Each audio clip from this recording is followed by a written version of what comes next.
Yo, what's going on, guys? This is Grim Reaper bringing you that next one. Another session of the One Punch Man chapter predictions. As you already know, we usually do this the day before the next chapter release, so we are indeed expecting chapter 131, I believe, to release tomorrow. We don't know when, but make sure you check out the link in the description for the Discord below if you want to stay in tune with the updates whenever it releases, and you'll know within 5 minutes of release, and we'll have the Raws updated an hour or two after that. So with that being said, make sure you check out our Patreon if you want to support us. It went to different tiers. If you want to donate $2, $10, $20, however much you want to donate, it'll all help. So, especially in these turbulent times, if you want to support us, check the link in the description below for that too as well. Let's get into it. So, in the previous chapter of 130, we got a climax in the action. Psychos-Orochi and Tatsumaki have been confronting each other for a few chapters now. The bosses, big boys if you will, of the arc. And their climaxing actions has resulted in the lifting of the actual Monster Association base.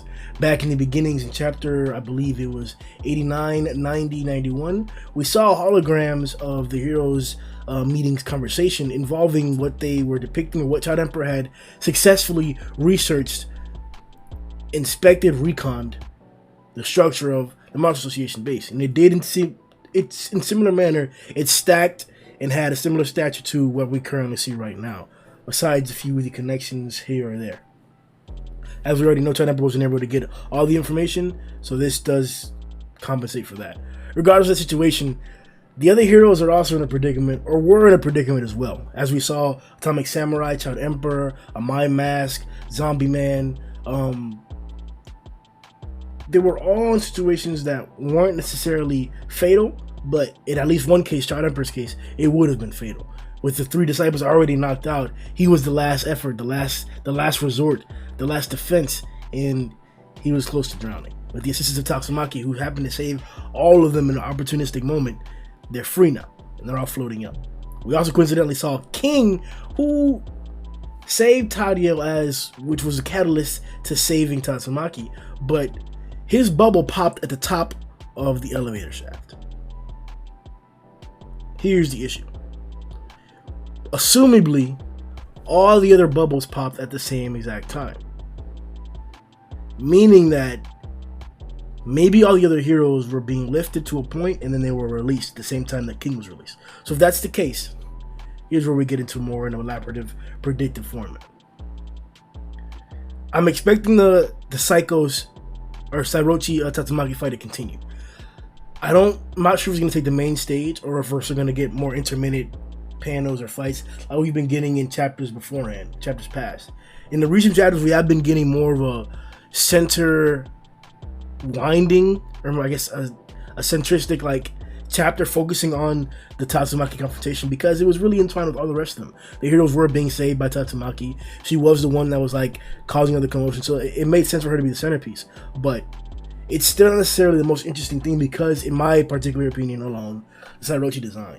Once we get more of a destructive display, more of a power display, more of a display that's not psychic powers that are hard to depict visually, then I think I'll get a lot more into the fight, which I don't think it'll take a long time to get to that point. I think we're actually there. We're going to start seeing more of this, especially with the hints that, the concrete hints that we got from Orochi's dialogue when he first merged with Psychos-Orochi. We thought that it was going to be Orochi overwhelming Psychos, but Psychos is the one who maintained control of the pair, for now at least. And that for now is the highlight of the entire comment, that it seems that Orochi will inevitably take over the body, and maybe we'll get a better design or cooler design. Regardless of that, the powers and destructiveness and what the character actually does is paramount in the conversation. So I don't know what huge feats could happen along the way.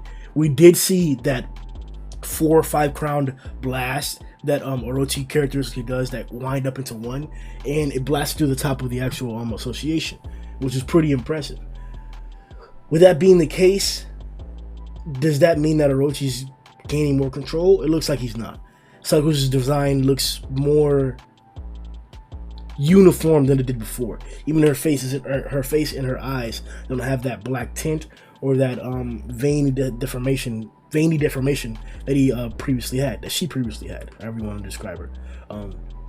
So maybe things are progressing towards Psychos' advantage continuously as this fight progresses. But I'm assuming that at a certain point, either an attack or some fatal injury will disrupt that control that Psychos has, or over time, Orochi's influence will begin to overwhelm her. Maybe at a time where she's most stretched by Tatsumaki, maybe Orochi taking over Psychos' body or the Psy-Orochi body will come in tandem with Tatsumaki's assistance. If that's the case, I could see that happening. That wouldn't be too unprecedented, and I think that's actually considerable. That would be something that's like ideally a way to make or to help an opponent that's really in a stalemate right now, or actually in a losing battle, to be specific.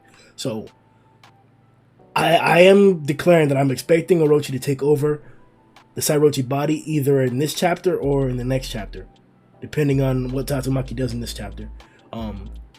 And I'm expecting Orochi's design to improve, to change. That's what I'm predicting for that. Now, as for the rest of the fights, I attempt to make a poll where we would see different combinations of different heroes fighting in different manners. That poll wasn't successful. We got a very small amount of votes. And in the Discord, several individuals came to me and told me that it was the actual, I guess, the deliverance of the question. I worded it wrong. I made the polls really difficult to understand. And I want to apologize for that in general. I actually had to delete the poll because I wasn't really going to do a video based on that results because people weren't answering it adequately. So I'll just address that here in the prediction video. Different tandems and possibilities that we could see because of this. Now, this entire ideal hinges on the fact that I'm saying that it's probable that the heroes are going to be falling down towards different matchups, or they're at a surface, plane, or area where they could like be separated from the monster, take a break for a second, and can confidently recover or confidently like reset to where the next time we see them fight will be almost a new step. That's one option. That's option A, where the heroes do get an intermission because of this interruption here. Option B is where Tatsumaki's barrier popped or alleviated at the top of the tower. That's when King was up there with Tadio, and it popped. Nothing happened to them, it just popped. So I'm assuming that they popped for the rest of the heroes as well. That's when Tatsumaki let go of the barriers for the other heroes. Doesn't matter where they were. She can't sense where they were exactly. She can't sense a safe place to put them. If she can, I'll take that. Fine. Sure. That could be how reasoning A works. That she left them in a reasonable location, or she was able to put them in a safe location, and now they're going to have time to recover. But if option B is the case, where she doesn't have that kind of influence, where she can't see them literally, she doesn't know the exact surroundings, the exact details of where they're going to be left, then I could see there being a case where the heroes get mismatched in terms of location, and that means that they'll get mismatched in terms of who they encounter, and in terms of monsters they encounter. Starting with Eon, the trio, and Child Emperor, they're most likely going to stay together because they're being lifted together. The trio, I don't remember the trio waking up when they're being lifted up, so I'm assuming that they're probably not going to help in the immediate aspect. They may be out for the rest of the arc.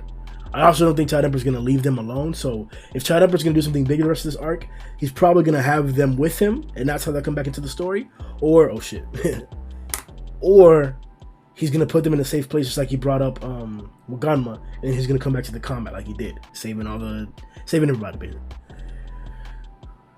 Let's believe that they become conscious because Eon and the boys, they do seem competent. I don't know who they would face. Going back to even as water seems scary, I'm not sure how Child Emperor would deal with that. I think he could deal with it, but he just got outmaneuvered. Fear Ugly may be a confident battle for Child Emperor, depending on what he does. Having the disciples there doesn't really help that out that much because they're gonna get bodied pretty easily. But Child Emperor's martial skills without the brave giant mech do allow him to fight dragons, as we've seen with even Natural Water, but certain aspects. I'm not sure how quick and agile Fear Ugly is in comparison to like Child Emperor or Phoenix Man or to Amai exactly, or them in comparison to each other, because we saw Fear's speed in comparison to Amai. He was pretty fast, even though he blitzed from the front. He was pretty fast, and Phoenix blitzed Child from the front, but he brought out his invisible mirror the first time outside of resurrection form and stopped him. So I guess I'm asking, is Fear as fast as unresurrected Phoenix, or is Fear clearly faster? In his resurrected form, Phoenix Man was indeed able to break through all 5 mirrors with multiple times the strength, and then slam through Child Emperor's shield. Let's see, maybe Fear's at that speed right now. Goro isn't a hero, but he should most likely encounter another hero. Now, the obvious tension is Bang and Bomb, the new Fubuki group. They're being lifted up, and the crevice is the next thing that they see. The bottom of the crevice was Flashy and Saitama, but they're gone now. I don't really remember too many people around that area, so I don't know who they could really encounter. But you would think that Bang versus Colonel Garo would be imminent. We obviously know Garo has to fight Saitama at a certain point. He has to do that. I personally think he's going to fight Genos again as well, because he's fought most of the other guys, and Genos is somebody who didn't get to finish the fight with. And there didn't seem to be some like personal comparison there. He's even the one who told him about his master Saitama. So it'd be interesting to see Genos and Garo meet up again. And then Garo, after he beats him, he asks him about his master, the one that he said was the strongest hero ever. Because he may take that seriously, and I think he actually did take that declaration seriously. So that's interesting to see. That's why Genos versus Garo is going to be interesting to see. Not only because they had a fight before and it looked badass, one of the most badass looking fights we've seen, but like, because that may lead into Saitama, into a lore-like entrance for Saitama, where Genos is hyping up Saitama before Garo takes him out, and then Saitama shows up like a fucking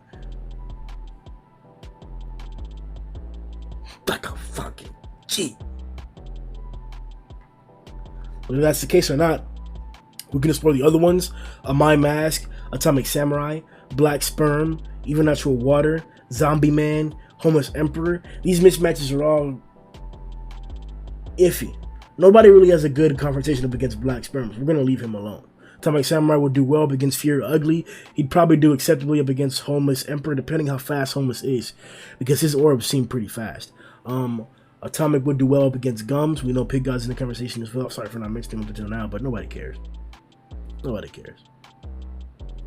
Amai would also most likely do well up against Gums. Amai would also most likely not too well up against Even Natural Water. Same for Atomic. But Atomic Samurai versus Even Natural Water is interesting because of the quote that we got from Eon Eon, mentioning that previously there may be some relevance to what he's been taught in terms of not being shown how to cut water yet. It's alluding to the fact that Atomic Samurai knows how to cut water. There's a mention on how to cut elements or water in particular. That's something that's up in the air because of the dialogue.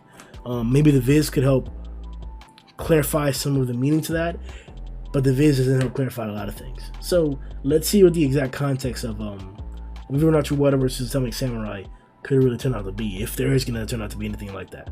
I wouldn't mind seeing that. I could definitely imagine Genos coming into the mix, maybe even assisting Amai in his next endeavor, maybe saving Zombie Man, because we don't really have a way to save Zombie Man right now. But I'm not sure if Zombie Man needs saving. Hopefully he does, but we're not sure if any monster has done this amount of damage to him so consecutively. We know that he fought Trinus Come between the BBS and another monster in the data book. That took long amounts of time, but we don't know how the damage was being dealt or the difficulty of the battle. With that being the case, the heroes mixing up is the thing I'm looking forward to the most, or the result of that. This is a prediction video, so this might not be the case. This might not be the case, and this is the purpose of these prediction videos, to throw out theories. So, if you guys think that the heroes are going to get mixed up in the terms of their opponent, who they're going to fight, make sure you comment below and let me know that you think that. Remember, this is a manga-only channel. I've only read the manga, and I'm only going to read the manga, so leave all your comments, speculation to yourself. If you've read the webcomic, please don't comment below, or please don't speculate, because you'll somehow drop a hint or a spoiler along the way. I'm really intuitive with how I read comments, so try not to. And we'll see y'all boys later on. Yo ho!